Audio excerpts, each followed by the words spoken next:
What's up, everybody? My name is Drew. I've been a paramedic since I was 8 years old, and I normally talk about backup wireless communications on this channel. I have this ongoing project to set my family up with a backup wireless communications plan for when the grid-tied comms go down. But there's been a couple things that have set me back on that recently. Raspberry Pi came out with an entirely new operating system that's going to take days of ignoring my family to figure out all the intricacies of. So I've been working on another project right now. I'd like to share it with you.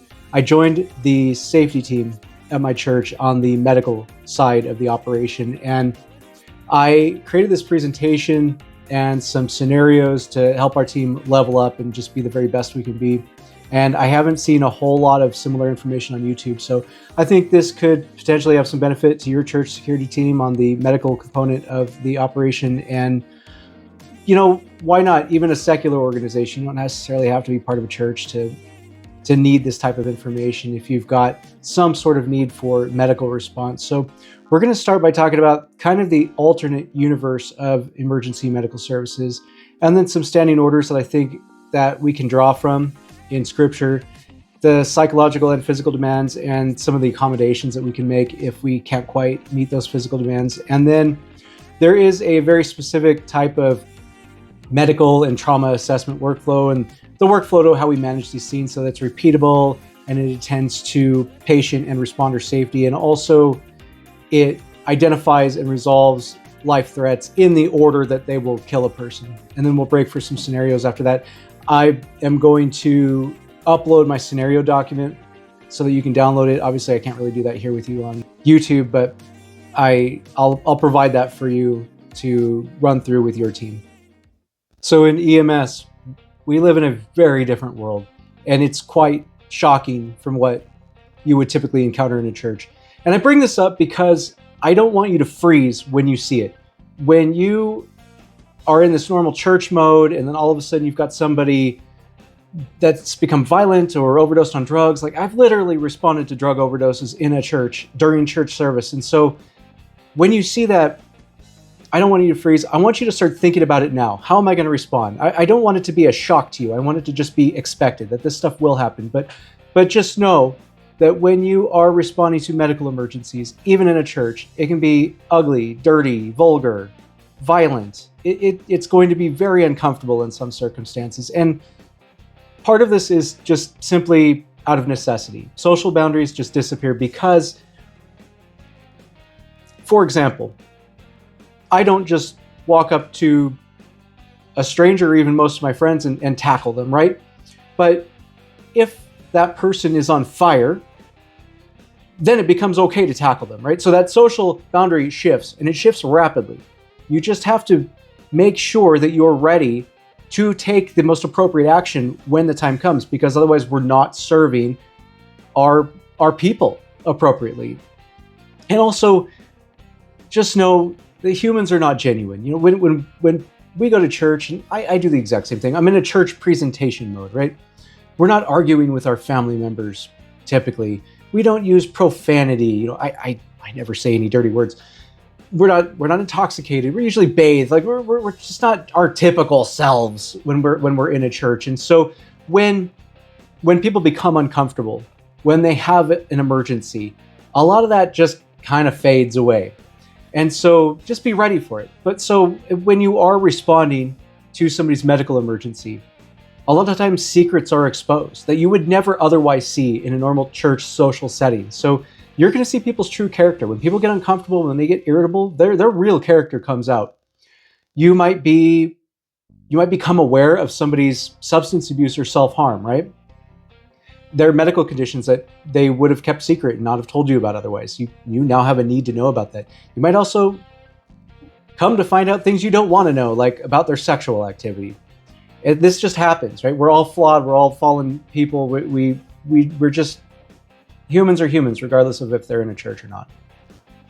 Now, the people we serve expect us to be a rock of stability for them, right? When your other team members, say on the protection team or something, when they're calling for you to respond in a medical capacity, what's going through their mind is, thank goodness, the medical people are here. We're okay. I was in over my head before, and now we're in good shape. Even if you're screaming inside and you're not feeling secure at all, That's what's going through their minds. That's the expectation. And so we've got this verse from Proverbs 28:1. The wicked flee when no one pursues, but the righteous are as bold as a lion. Now, not everyone who's scared or runs away is wicked, but clearly here, this behavior is not being described in a good light, right? It's being described as the behavior of wicked people. So we don't want to be scared. We don't want to run away. We want to be bold as a lion. Even if you don't feel bold, be bold. We also, conversely, must have compassion for those we serve. So bold doesn't mean arrogant. It doesn't mean you're being a jerk to people. It means you're confident. That's not the opposite of compassion. Colossians 3:12 tells us, therefore, as God's chosen people, holy and dearly loved, clothe yourselves with compassion, kindness, humility, gentleness, and patience. These two verses seem like orders in conflict with each other. So which is it? And the answer is yes. Be both. Be bold. Be compassionate. Be kind. Be humble. Be gentle when it's called for. And sometimes a little bit of tough love is appropriate as well. That's not the opposite of gentleness. Being tough, you can love a person, you can want the best for them, and also be tough and gentle at the same time.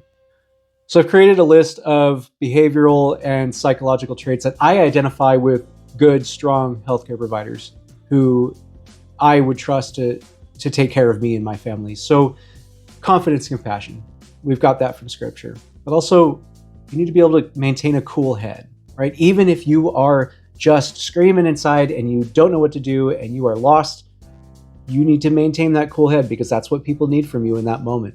The moment you panic, everybody else starts panicking too because they're looking to you to be that rock of stability. You need to have situational awareness, which is really tough when we're focusing on one person, right? And we're doing this focused listening, right? We're trying to listen to a person, trying to remember their name in some cases. That can be tough. All of the lists, that sometimes people get way complicated and in the weeds with all of their medical problems, but we still need to be maintaining an awareness of what's going on around us because these are not always stable situations. We also need to be able to filter all of the information that we're being inundated with, and people will come at you with all sorts of irrelevant information, and we've got to come up with a rapid decision-making process to ignore some irrelevant information, set some information to the side for dealing with later, and then taking in the relevant information that we need to do our jobs in the moment. We need to be decisive, but we should not be so decisive that we stick to a bad plan. So if new information, good information comes in that demands that you change your plan, you need to have the flexibility to do so. And so what do you do if you're not confident? We have a saying in EMS, and that is fake it till you make it. And that is because fake confidence is indistinguishable from real confidence. So I keep going back to that point, and I've been through this. You're screaming inside, you're not confident. You don't know what you're doing. You feel like you're a fraud, right? Fake it. Fake it for yourself and for your team. Compartmentalization is a skill that I'm not sure everybody has the capability for. But what we need to do is decide in the moment what we're going to process. So you might be looking at the very worst thing you've ever seen in your life, just the most horrible, tragic pain and misery, destruction of human bodies. And that's awful. And you're going to need to process that. But right now is not the time to process that. You have a job to do. You are serving somebody in the worst time of their life, and they need you to hold it together. You cannot fall to the ground weeping. You can be compassionate. You can have a detached concern for that person's well-being and still hold it together, do the job. And if you need to go have a beer and cry it out later, that's the time for that. I like to have routines within the chaos. So my radio, I know I will set my radio down and I will completely forget where I set that down. I don't know if that's an ADD thing or what, but I like to have routines for, just in this simple example, where I set my radio. I have two spots where I will take my radio off of my pocket and set it down. And I know that it's in one of those spots when I come back for it. We also have that system of patient assessment and just that workflow for how we manage a scene. That is a routine that you can drill until it becomes natural muscle memory. So develop these routines and you won't have to think about what you're doing so much. It'll all just flow. Enter that flow state. I love calls like that. Discard and set aside irrelevant information. I don't know how to teach you that. You gotta just make a snap decision when somebody's coming at you 90 miles an hour with just garbage information you don't need and you don't care about. I'm thinking about a video I watched recently with an emergency, an in-flight emergency on an airline. A woman, she was having some sort of mental health crisis and she tried to open the emergency door, and the flight attendants, everybody were grabbing her and pulling her back, and they were containing that. Well, at the same time, one of the passengers flags down the stewardess, the flight attendant. I'm sorry if that's a mischaracterization. Flags down the flight attendant and tells her, I am having an anxiety attack. Well, okay, I'm so sorry you're going through that, but we're kind of trying to save everybody's life on board. So that needed to get filtered to the side. That can be processed later. That flight attendant can come back and help that woman through her breathing exercises or whatever is needed later. But that is a great example of just irrelevant information that actually probably would irritate the heck out of me. But Colin Powell has a rule for decision making that I really like. He calls it the 40-70 rule. So Colin Powell talks about when he has to make a decision on something, he will wait until he has at least 40% of the information. But if he's waiting so long that he has 70% of the information, more than 70% of the information, that's too long. He's sitting around and he's not doing his job. So he tries to find that sweet spot where he's got enough info, but not so much info that he's wasting time. I don't exactly know how to analyze, because if I don't know what 100% looks like, how do I know what 40 and 70% is? I think it's just a concept that we have to just kind of meditate on the total meaning of rather than the exact percentages. But also critique yourself. When you go through something, you might not feel great about it. So critique yourself, right? How could I do better? What's a realistic expectation of me, right? Did I actually have all the information in the moment that I do now? Could I have gotten better information? What could I have done differently? Don't beat yourself up too hard. That's not fair, especially if you acted the best you could in the moment with the information you had at the time. You can't judge yourself, and no one else can judge you based on information that you didn't have, right? That came out later, that 2020 hindsight. That's ridiculous. That is so unfair. But critique yourself a little, just enough to get better, but don't kill yourself. Don't just sit around beating yourself up. I've been there, and we're all kind of programmed in healthcare to want the best for people and want to do our best for our team and for our patients. It's not always going to happen. You're going to do your best. Try not to have a moral injury. Always do what you know to be right, and you'll always be able to go home and get a good night's sleep and look at yourself in the mirror.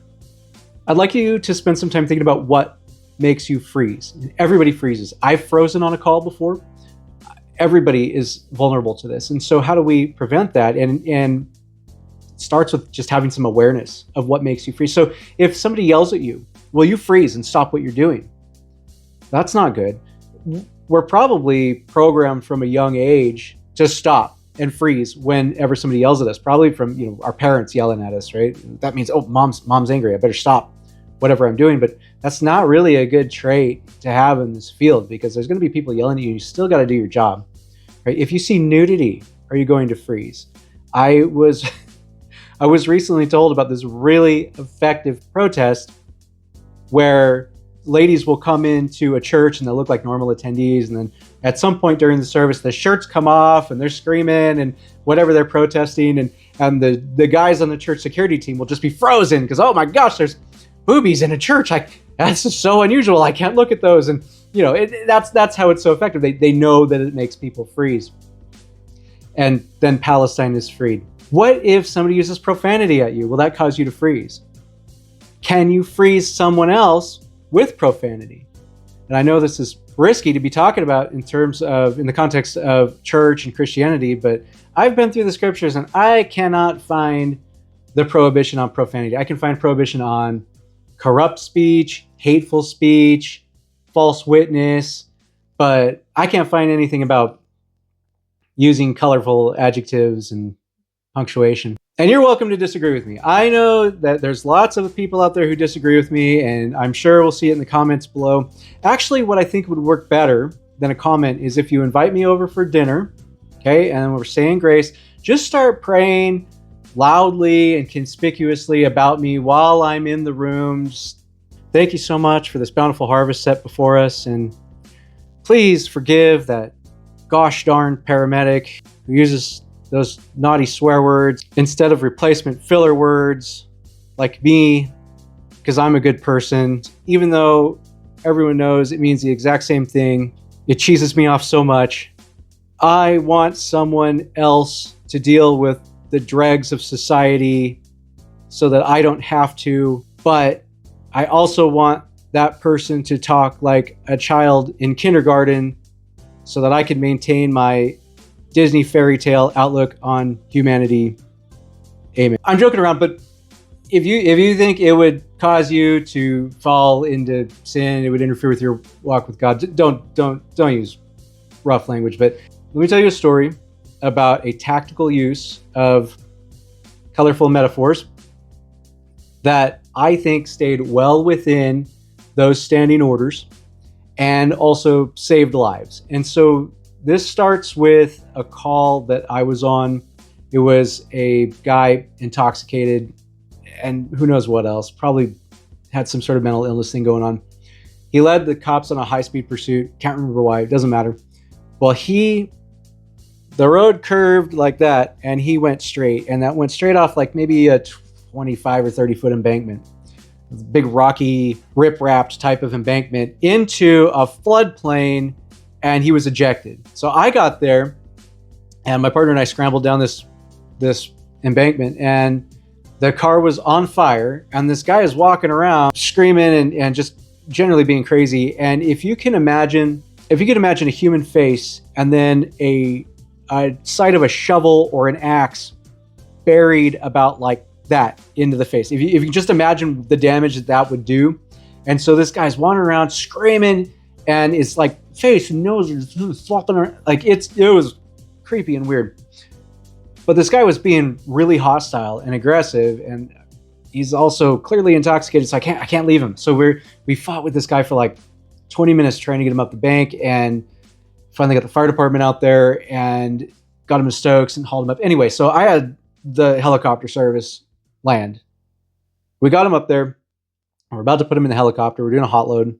The rotors are still running. And before we get up to where it's too loud to even talk, this tiny, petite flight medic comes out. And she's a great person. I'll call her Jackie. So Jackie comes up to this patient, and he's just swearing and screaming, "I'm going to kill you." And we were typically in this situation, we would sedate this guy, probably drop a tube, but his airway is maintaining. If he would just calm down and be conscious and cooperative, he was maintaining his own airway. We did not need to put him at additional risk, because he's probably got blood held back there, and there's a lot of damage that I can't see right now. And so to sedate him, drop an airway into his trachea, that intubate him, just not really the best thing for this patient. So recognizing this, Jackie comes up to this guy, and she looks down at him. She says, "You will sit there and you will be quiet. And if you do anything to endanger this aircraft, I'm going to kick your..." And then she very colorfully and poetically went on to explain exactly how badly and where she was going to hurt him. And the flight continued perfectly fine after that. They got this patient to surgery safely, and they were able to take the airway and do all of the surgical interventions that he needed in a well-lit, controlled environment where there was lots of help if something went wrong with that. And so I think a little tactical use of profanity can actually make the situation better in some circumstances. Because who was the last person to talk to that guy like that? Who was the last woman to talk to that guy like that? Probably his mom. So it shocked him. It shocked him into compliance, and he was a perfect gentleman the rest of the way from what I hear. So let's be aware of what causes us to freeze. Let's train. Let's train on unusual situations that we haven't considered or seen before, so that when we do encounter something unusual that might make us freeze otherwise, we are already ready for it psychologically. We can approach that situation confidently and competently and do our jobs. Have a plan, have those routines in chaos. Little tactical breathing. If you find yourself freezing, take a breath. Okay. The best time to do this is get your stethoscope out and start listening to that patient's lungs. You're listening to their breathing. You're also taking care of your breathing at the same time. It can give you a moment to think. Centering. And what I mean by centering is you're here. You are right here. Everything else going on in your life, if you're fighting with your spouse, you're short on the bills that month, whatever's going on that's got you distracted, all the people screaming around you, we're going to shut that out for a moment. We're just going to focus on we're right here, right now. We're with our patient. We have a job to do. We have a mandate to help this person. And all that stuff, we're going to process it later. We're going to compartmentalize and we're going to center right here, right now. Get moving.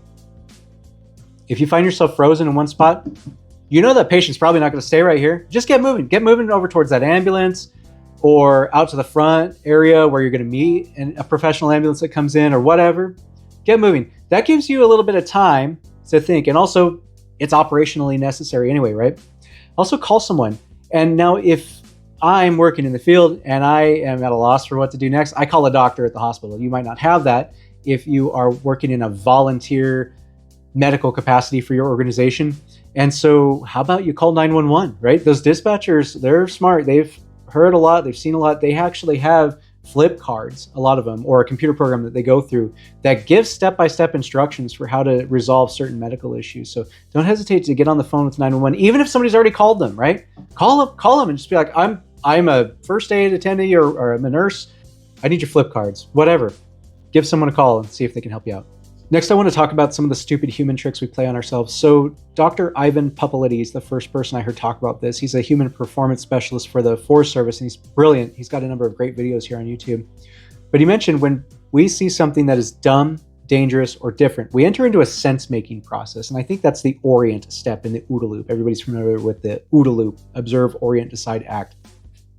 And so when we're orienting to what's going on, we filter what we're seeing through our experience, through our normalcy bias, through whatever we've seen in our lives that may be the closest thing to what we're seeing before. And sometimes this can be, well, unfortunately, kind of comical. When I read articles about mass murders, mass shootings, mass attacks, I'll very frequently see it quoted, "At first I thought," and that's followed by things like, "At first I thought it was firecrackers. At first I thought it was boxes dropping." One that sticks out in my mind was a vehicle ramming attack somewhere in the Midwest. And this man was quoted as saying, "I saw human bodies flying 30 feet into the air. And at first I thought it was a spontaneous street performance." Well, I've seen some street performances. I've never personally seen one that looked like a car ramming through a crowd of innocent people and ragdolling their lifeless bodies 30 feet into the sky. But that, in that moment, was the closest thing that man could liken what he was seeing to. His imagination, his normalcy bias, could not comprehend the horror that he was seeing in front of him. And so what I want to encourage you to do right now, right in this exact second, is to give yourself permission. This is huge. It may seem small, but this is huge. Give yourself permission to assume the worst is happening. It's not a street performance. It's not boxes. It's not firecrackers. It's not bags of nickels or whatever being dropped. It's gunshots. It's an attack. Assume the worst, and then give yourself permission to accept what you're seeing. And then act on what you're seeing. I see this sometimes with CPR, right? So somebody drops dead, and that the person who's responding to that bystander or family member, they just can't comprehend this. They've never seen a dead body before. They're in shock that this would happen to their family member or a random person on the street, and they must be sleeping, right? They fool themselves into thinking that it's actually just fine. It's all normal. Everything's good here. I'm going to protect my brain. This is really uncomfortable. I don't want to think about it. And so it's, they're sleeping. Or maybe somebody starts CPR and the patient will start groaning or have some of that lower brainstem activity. Sometimes with really good CPR, you'll actually see arms start to move, right? It's creepy, but it happens. And then they'll stop. They'll get scared. So, I'm hurting them. No. Do the CPR. Assume that this person's dead, right? When they grab your hand and pull you off, then you know that maybe you made a little bit of a mistake, and you can talk it out later and ask them for forgiveness later, but give yourself permission to act. It is the worst. That person's dead until proven otherwise. Act on what you're seeing. Do it right now. Give yourself permission right in this moment. This might seem a little silly that I'm bringing this up, but it needs to be said. There are certain physical demands of this job. You need to be able to bend, lift, kneel. EMS is a sport played on the knees. People are down. We need to get down on our knees. We need to get to their level. And that's where we work on them. You need to have some dexterity too. And why I bring this up is because if you are on a volunteer organization, like a church, like some sort of book club, or I don't know, whatever you got going on where you think you need a medical team, you're not always going to get 20-year-old guys who can bench press twice their weight, right?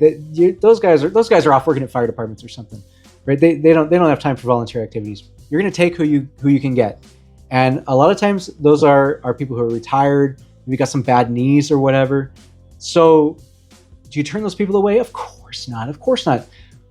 What we need to do is come up with some tools. We need to put some tools in our toolkit for how if we can't physically meet those capabilities, if we can't lift something, if we can't get down there and do that CPR, we need to figure out how we're going to accomplish that, because we still have a job to do. We still have people to serve. There's still an expectation. So here's some tools that I've come up with. And I'm going to be in this situation eventually. I'm positive. I'm saying this as much for my benefit as I am for anybody else out there. But find your voice and be able to give clear, confident instructions to other bystanders who are strong and can help you. I know that's not really encouraged in a church, right? We're always supposed to be like kind of timid and soft-spoken, and this is not the time for that. If you are not a person who has a strong, commanding voice, I guarantee you that if your kid or a child who you're close with was running out into traffic and you saw a truck coming and it was going to cream him and then be flat and dead, I guarantee you've got that voice in you to yell at them to stop. So it's in you. You just need to find it. You need to be able to bring it out carefully, but confidently. Carefully, because sometimes that can sound like you're a jerk and people get really upset, and that doesn't really lend to team cohesion. But you need to be commanding, confident, but not a jerk to everybody around you. If you have bad knees, lots of people have bad knees, there is a tool. I'm just going to flip over to the next slide here. There's a tool that we use in EMS. Lots of medics use this. There's pockets. 511 pants is really good for this. I think TrueSpec has some pants that does. They've got pockets in the knees to put these removable knee pads. They're great. They're amazing. I actually probably need to start using a pair because my knees are not doing great. But this is just one tool that we can use to actually get down there on our knees and do the job. And hey, maybe see if your church will buy you a pair, right? You're doing a service for them. Maybe they can spring $100 or whatever for a pair of pants and a set of knee pads. If you're providing that benefit to the team, and you just need these accommodations. I think legally, they're supposed to provide some sort of reasonable accommodations if you do have a disability under the ADA. But I'm not a lawyer. I can't tell you exactly how that works. All right, now we're moving into the management of the scene, the workflow, the patient assessment. So this visualization here was developed by my friend Ben, brilliant instructor, brilliant medic. And he came up with this process for how we visualize, how we manage a scene effectively. And so he's got these 3 triangles, right? So you complete each of the 3 points in the triangle before moving on to the next triangle. But you can complete within one triangle, you can complete those points in any order that you need, depending on what the situation dictates, what it demands. And you'll see what I'm talking about here in the next slides. But we're going to start with the scene size up. Then, once we're done with that whole scene size up, we'll develop our general impression of what's going on and move on to the primary assessment of the patient. At that point, we'll make a transport decision. Now, if you're not on an ambulance, this is designed for fire responders, EMRs, and EMTs, and people who work on ambulances. But transport decision is what he has here next. But so what does that look like for us on a church medical team? That might mean, is this person fine to stay here? Do they really need to go in an ambulance? Ambulances are expensive. It's kind of disruptive to people's lives. It's a big deal taking an ambulance to a hospital. At the least, it's just a really time-consuming part of it. So if like somebody's got, I don't know, a little asthma and it's diagnosed asthma and it doesn't feel like anything unusual and they hit their inhaler and they're fine, do they really need to go to the ambulance? Well, that's up to them to decide. And maybe you call an ambulance anyway and they can help guide that person through making that decision. But maybe that's where we make that decision. Well, are we calling anyone? Are we calling your parents to come pick you up? Or what's going on here? And then if we are going to continue our patient contact, then we need to move into that secondary assessment, which is a little bit more thorough of an exam.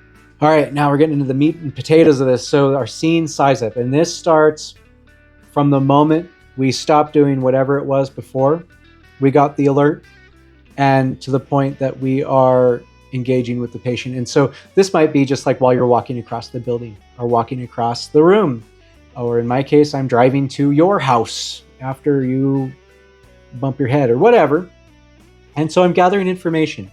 I'm talking to the people who flagged me down. I'm talking to our dispatch. I'm trying to get whatever I can, any scrap of information that can be helpful. And I need that because I need to know how many people I'm dealing with, right? It could be more than one person who's injured or sick. I might need more resources. I might be in over my head real quick. And I'm also figuring out, am I going to a trauma? Am I going to a medical? I'm starting to think about my diagnostic algorithms in my mind. What do I need to do first? If this person has an altered mental status, I probably need to get a blood sugar. I probably need to talk to their family and get a history. If this person has been severely injured, well, I've got a certain algorithm for that too. And I can't really go in depth into that too far within the scope of this video. You're going to need to get some medical training at some point. The EMR curriculum is a really good, quick and dirty, but in-depth first aid type certification to have. It also has a really low recertification burden. You don't have to go to classes for hours and hours and hours every couple of years to maintain that certification. So also your scene safety, not at all least here, even though I'm hitting it last, your scene safety. Is this even safe for you to go into? Is somebody actually in your church wasting people with a rifle? Well, your protection team needs to go in and neutralize that threat so that you can then get in and safely stop the dying process and treat your people. You're not going to do any good to the people you serve if you're dead or injured yourself. So make sure your scene is safe. I'm going to tell you right now, this is a lifelong struggle. I will still occasionally be rolling up to a car crash and I'll see the person in the car and I want to go help them and I don't notice the power line pole dangling over the top of me or the tree that's been, you know what I mean? It's hard. You just have to make a conscious decision. So one of the things I'll do is when I go through a doorway, that's my trigger. I've gotten in the habit of when I go through a doorway, I'll look for weapons. I'll look for the rifle leaning up against the corner or the sword, unsheathed saber leaning up against the back of the chair that I leaned over and poked myself in the ribs with at the beginning of my career, right? I'm looking at those. I'm looking for those kinds of things. Be aware of what's going on around you enough that you can tend to your safety, your partner's safety, and also public safety. Now, Ben here has written, don't just do something, stand there. And I think what he means by that is it's okay to take a pause. It's okay not to rush right into a flaming inferno. You can stop and just evaluate. Am I doing the right thing? Is what I'm about to do the dumbest possible freaking thing that I could do in this moment? Okay, well, maybe I need to reevaluate. So it's okay. It's okay. Pause, take a look, walk into the scene. Don't run. That gives you some time to evaluate what's going on and to make good decisions. I just think it should be recognized that I used a socially acceptable filler word in that last scene rather than letting the trailer park all the way completely out. All right, now our primary assessment. Our goal is to find, here in this primary assessment, whatever is going to kill them first, whatever is critically wrong with this patient that needs to be reversed or stopped now. So we have different ways of evaluating this depending on what's going on. So sometimes it's A, B, C. That's the old, that's the old standard, right? And it's still good today. A, B, C, airway, breathing, circulation. In a lot of cases, airway is the first thing that you need to deal with, unless somebody is hemorrhaging to death, in which case we need to do CAB, circulation, airway, breathing. I can play catch up with an airway a little bit better than I can scoop up blood off the floor and put it back into a person. If you see somebody hemorrhaging to death, well, we need to stop. Even if their airway's got something wrong with it, even if they're not breathing great, we need to stop, stop the bleeding right now, and then we will move on to what will kill them next. And we're going to look at things always in that light. What's going to kill them right now? What's going to kill them in 1 minute? Well, we'll deal with that after we get done with what's going to kill them right now. What's going to kill them in 6 hours? I might not even have to touch that at all. We've got a job right now in the moment to stop that dying process. So with airway, we're going to do things like open airways, right? We might need to insert an airway adjunct. If you're good in your state, you'll have to get an attorney to advise you on that. If you're good in your state to do an oral or a nasal airway as just a lay person, right? And that doesn't cross that bounds into being a healthcare provider who could then have liability beyond what just a normal Good Samaritan would have. But breathing might look like a pocket mask. Those are really the cheapest way to go. A bag valve mask, the big bag where you put in a mask on their face. Those are actually kind of tricky to get the hang of. They're good. I'm not sticking my face anywhere near somebody else's face, even with a pocket mask, but the bag, it does take a lot more practice. So if you're going to go that route, which is not the wrong answer, you just need to practice more on a mannequin. If they don't have a pulse, we're going to dive right into CPR compressions. We'll take care of airway and stuff too, but what that person really, really needs right now is you to mash blood around their dead corpse and try to keep it oxygenated until somebody can get there with an AED and an ambulance can get there with drugs. In the case of trauma, we do something called a blood sweep, right? And so like somebody's there and we're just running our gloved hands all around, under clothes. We might log roll them and feel underneath their back. And we're going to look at our gloves and we're going to see if there is any blood on it. And that's our indication that we'll need to circle back around on this in the secondary exam to take a closer look at that injury. Or if it's bad enough, we'll deal with that right now. But we need to identify it before it can even be dealt with. So, if it's squirting bleeding, if it's a really, really steady venous bleeding, like we might need to take care of that before we move on to anything else. Now, in this portion, people will often think, I need to hold C-spine if they have a neck injury. And I'm not going to tell you not to do it, but you need to be aware. The science has dropped out completely from C-spine immobilization for somebody with a neck injury. And you can be upset about that. You can argue with me, but what you can't do is find one single study, not one scientific study demonstrating that C-spine immobilization with a rigid C-collar on a long backboard with spider straps does anything therapeutic for anybody. I dare you. But actually, you know what? Find you've got my email address on this channel on the help page. You find one, you send it to me, I'll send you something nice. I don't even know. But what you'll also probably find is a lot of studies that show that it actually causes harm. It causes neck distension, right? So we're trying to hold the neck still. In fact, we end up moving it around and we just distend it a lot, or extend it, whichever that is. We cause people excruciating pain. We cause bed sores, right, on that hard board. Backboards are not shaped like backs. Backs are curved.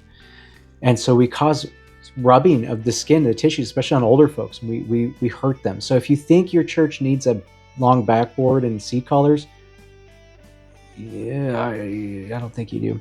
One of the best studies on this was by Dr. Bledsoe. He compared a hospital in Malaysia to a comparably sized hospital in, I think, New Mexico. And the New Mexican hospital they C-spined everybody. Everybody who went to that hospital with a little back pain or whatever got immobilized onto a rigid backboard. And in Malaysia, there was no such thing. In fact, I read somewhere, I can't find it again, some patients with actual true-to-life neck fractures would arrive on things like donkey carts. Like bystanders, there was no ambulance service. They would just scoop them up. Bystanders would scoop them up and just haul them in on whatever vehicle they had with them. And it ended up, there was no benefit. There was no better neuro outcome in the New Mexico hospital than there was in Malaysia. And in fact, there was a little tiny bump in the data that showed better neuro outcome in Malaysia where nobody got backboarded. So keep that in mind. All right, so at some point previously, we developed a general impression, which kind of tells us how quick we need to move with this person. Now we're on to our secondary assessment. So now we have made our decision if we're going to be calling an ambulance, if we're going to be, just hanging out with them for a bit. so they get rehydrated, or the albuterol kicks in, the inhaler, or whatever. If in doubt, advance it. Call 911. A lot of times it's actually free for an ambulance to come out and just look at somebody, or maybe they'll bill their insurance for whatever the insurance will pay out. But not everybody who gets an ambulance called to them has to go. So you can lean on that resource. In fact, you probably should, especially in this role where we're just lay people, we're good Samaritans, we're not billing for our services, we're not your doctor. So on to the secondary assessment while you wait for that ambulance to come. We're going to start pulling some history from this person or their family member, whoever's with them. Sample history is a mnemonic that stands for signs and symptoms, allergies, medication, past history or pertinent history, last oral intake. It also stands for last output. That's a little awkward to talk to people about sometimes, especially in a church where there's lots of people around. So you might need to do your best to isolate some people out. Might also be last menstrual period. And especially if that patient is maybe something that they don't want to share with their family who's hovering around, you might need to come up with a way to get the family away from them, just to get somebody to answer a question honestly. Because let's say you've got abdominal pain, a patient with abdominal pain, you need to know when their last menstrual period was. They could be pregnant and maybe they're doing stuff that they don't want to admit to the rest of the church. Okay, and then events leading up to the situation is the E. Okay, so we need to get that information. And even if you can't do much with it, what you can do is write it down on a piece of paper and hand that right to the medic who responds, and they're going to love you. They'll never forget you, and you're just going to be their best friend forever. Okay, we can take some vital signs. Now, we're taking vital signs from the instant we see this person, right? We're looking at how well they're breathing. We're looking at their skin color and condition, but maybe we need to get a blood pressure now, get some blood glucose. A lot of places, I think you're pretty safe getting a blood sugar. I mean, little old grannies take their own blood sugar. It's not like some big invasive medical procedure. So I don't know, defer to your local laws. And then we're going to do that full body exam. So we did our blood sweep. We looked for like life-threatening bleeding, and we took care of it before. Now we're going to look for any secondary bleeding or secondary injuries that weren't going to kill that person right now, back then. But we still need to treat them. So like a big abrasion. And nobody's dying right now from a big abrasion, but people can get infections. I've actually seen people who have died later on from infections from like big abrasions from like a bicycle crash or something. So we still probably need to clean that out and get some bandages on it just to keep that. You're not going to get it sterile, but you're going to do better for that person than just leaving them with a bunch of dirt in a wound. We might also dig a little bit deeper into checking lung sounds, pushing on the abdomen, whatever you need to do. This also is a great time, like if you've got some distracting injuries, like a busted arm or busted leg that's, maybe they're self-splinting before when you're doing your rapid exam, your primary assessment. Maybe now we get an actual SAM splint or some sort of a good comfort padded splint or a pillow. You can tape it. I love doing pillow splints. You just wrap a pillow around their arm or their knee or leg or whatever and tape it up or ace bandage it up. And actually, it's really comfortable for them. So you don't have like a hard splint rubbing on a bone, a bony protuberance. And also it does offer a fair amount of good support. So you complete this secondary assessment, find out what else you got going on, and then probably if you have a little bit of time before somebody gets there, treat them. Do your best. So that's all I have for you in this presentation. I really appreciate you putting up with me here, and I want you to know that you have my gratitude for what you're doing. You and I may never meet, but I appreciate what you're doing for your people and your team. I think this is an area where there's not a lot of people who have what it takes. And it might seem simple to you, but you know what? Other people are looking at you going, man, I could never do what you do. And just know you have something special. You are willing to go into bad situations and make them better. On the worst day of people's lives, you're there for them. And that just can't be replaced. It's rare. And it's worth mentioning that you are noticed. So we're going to break for scenarios now. I'm not going to be here with you on the video, but I'm going to post them in the comments below, a link to them. Some tips for scenarios. First, we're all in a team, fun, friends, and we laugh and joke, and this is not the time for that. Let's take the scenario seriously. And then when we're done and we're doing the after action, when we're doing the tailgate on it, then that's the time you can tell some jokes and make fun of each other. Also, when you run the scenario, keep your medical gear exactly where it's going to be in real life. If it's in the, some cabinet out back behind the kitchen or whatever, put it there, leave it there, because you need to be training in where that stuff, like retrieving that stuff, right? Especially in the heat of the moment. So leave it there. Have some training materials in your bag, or have a dummy bag, have a training bag. That's a lot of money to set up a training bag, but that really would be ideal. Also, I want you to see your scenarios through to the very end when you're giving that report to EMS and practice that. I got to tell you, giving a report to the hospital, we always give a report to the hospital on the radio when we're coming in. My mind goes blank. So you need to practice it. It's good to walk through it in your mind while you're waiting for the response, and then practice actually saying the words, even if you feel a little bit silly doing it. All right. Thank you all so much. Good luck.